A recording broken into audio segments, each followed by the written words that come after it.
It has been that. It's been a whirlwind because there's a lot of other things going on. With my family, we're moving and doing some things there. But to have the ability to stand up here in the jacket, we just saw the beautiful ring that I'm going to be presented today. I always start thinking about other people, those individuals that have blessed me to get to where I am.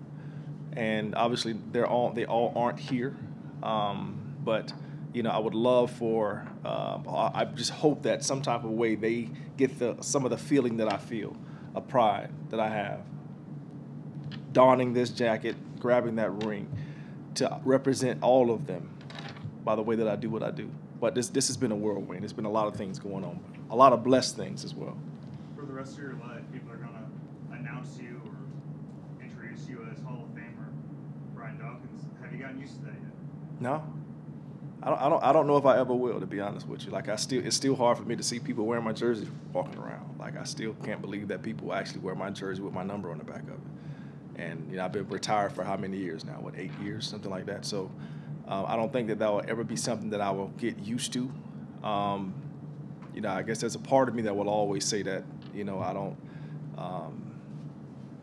I guess the crazy part of me will always did you really deserve that? Do you really deserve all those accolades? That's always something that'll be inside of me, I believe.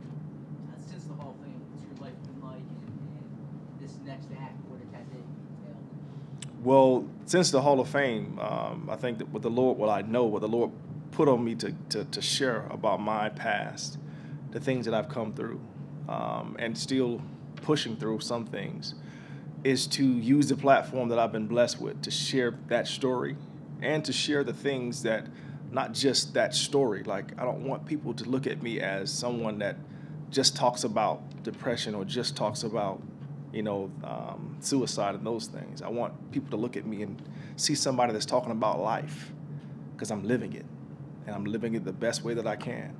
And I'm enjoying the heck out of it, even with some of the pains that still present themselves from time to time. So I pray that what the platform that I have now, what I've been given with this, that I'm going to continue to share that message, and not just share that message, but share some of the how-tos to be able to help others to get out of where they are, to live life on a grander scale, to be honest with you. What's the response been like to that message that you sent out? Tremendous. I've met DMs on my social media, on IG, from all over the world, to be honest with you. I just got my first one from Chile, so that's that message is not a football message. It really is not. It really is a life message. And, the more research that I've done, you have so many people that have those thoughts. And there's I wouldn't say the majority of folk, but I would guess that it's very close to the majority of people can honestly say to themselves that they've had an inkling, a thought, a suggestion. They may not have acted or thought about acting on it, but the fact that you think those things means that we're all in this thing together. We really are in this thing together.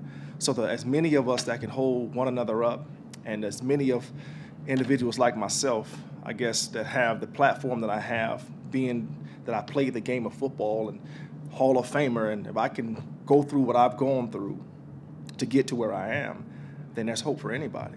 Because I don't consider myself to be anything special besides, I guess, my family. I hope my family thinks I'm something special. But for me, I think I'm just a hard-working cat that tries to push through everything that comes my way. It's your first time outside the organization in a few years.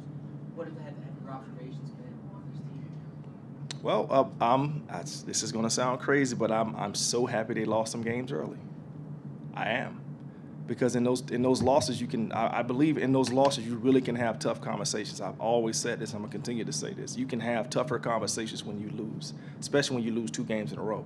So when you start losing those close games and you should have won those games, and now you can really begin to hold not just one another accountable, but you can hold yourself even to a higher, I guess, stage of accountability.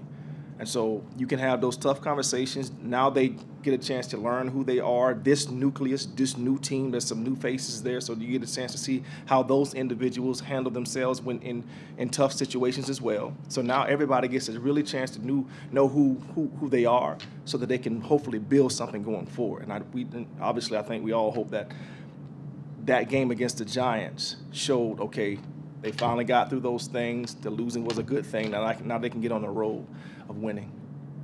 You've had a relationship over the years with this town, well documented, obviously. When they talk about the core of athletes in Philadelphia, not just football, but all sports in Philadelphia, you're up in the top 5 or maybe number 1. You just talk about being among, I guess, I hate to say Mount Rushmore of Philadelphia athletes, but your name has been up there among some of the legends in this town. Again, that's crazy to me.